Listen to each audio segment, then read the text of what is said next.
দেশে এখন পুলিশি ব্যবস্থা ভেঙে পড়েছে, তারাও মানে ঠিকমতো কাজ করতে পারছে না।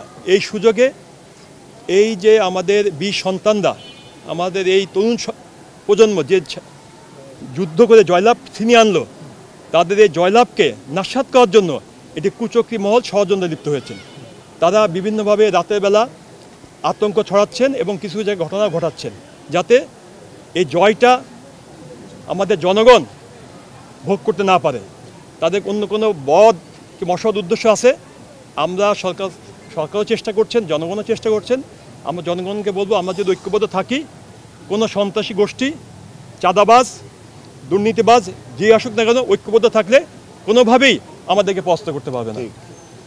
এবং এখন সবসময় সেটা হয়, একটি আপনারা জানেন যে যখন একটি সরকারের পতন হয়, সেই সরকারের মধ্যে যারা দুর্নীতিবাজ থাকে, যারা নাশকতাকারী থাকে, তাদের তো আসলে কোনো পরিচয় থাকে না। তারা সন্ত্রাসী এবং দুর্নীতিবাজ এবং নাশকতাকারী, তার সবসময় কোনো না কোনো শেল্টার খোঁজে, কোনো না কোনো রঙে তার চলে যায়।